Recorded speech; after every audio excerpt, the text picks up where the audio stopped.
Okay, day 4. I want to pack a lot in this video, so I'm going to be really as concise as possible.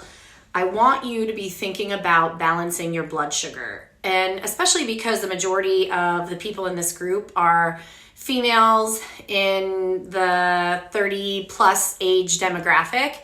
Balancing our blood sugar is the single biggest thing that you can do when it comes to hormone function and stabilizing hormones rather than having them all over the place. And an indicator that your hormones are dysfunctional is experiencing PMS. Yes, if you have PMS symptoms, it means that your hormones are a little bit out of whack. It could be you're not clearing estrogen.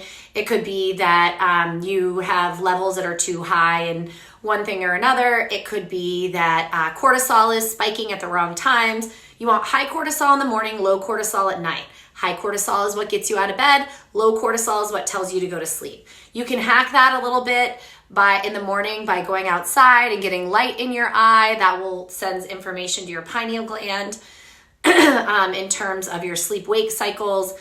Omitting coffee, as we talked about, will also help with cortisol, but balancing your blood sugar is the single biggest thing that you can do and that you can carry with you over the long term after this is over. So how do you do that? Rule number 1, no naked carbs. So when you are drinking a smoothie or a juice, make sure that it is balanced, low glycemic, high fiber, protein, and fat. So how do I do that? Well, some of the ways that I get fat are with good quality fats like pumpkin seeds. These are high in minerals as well. So minerals are cofactors that carry nutrients across the cell walls and waste out. Minerals are super important. It helps with hydration. You can drink water all day or even take electrolytes. But if you don't have the mineral cofactors, it's not going to do anything. So this is a great tool, not just for blood sugar balance. Chia is another great fat. Avocado, olives.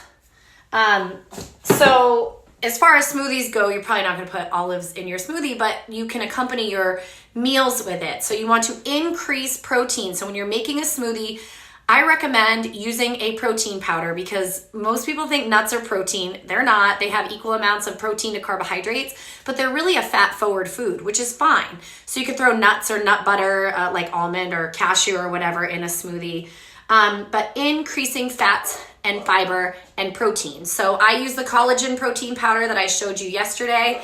Every morning I drink that. Every single morning. It's good for skin and hair too. And then I hack things on this cleanse or program, really more than a cleanse, is fiber. So I use a fiber supplement to help satiety and to help increase my fiber intake because as many of you know, if you've ever seen the ketogenic diet or whatever, basically they talk about net carbs. And so what that means is carbohydrates minus fiber. So if you increase your fiber, you are reducing, all that means you're reducing your glycemic load. So instead of spiking like this, you're kind of doing one of these, which is what you want. Because when you spike like this, you dip as low as it's like equal.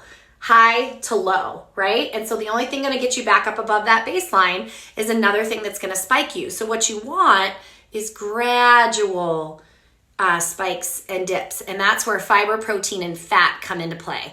So be thinking about these ingredients when you make your smoothies and your drinks. So for example, I make green drink. It's all whole fruit and vegetable.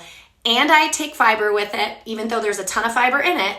I take a fiber supplement, and then I also drink collagen powder in the tea that I showed you yesterday. So I am really getting a very well-balanced macronutrient meal right out of the gates in the day. And so fat, fiber, protein, those are your best friends.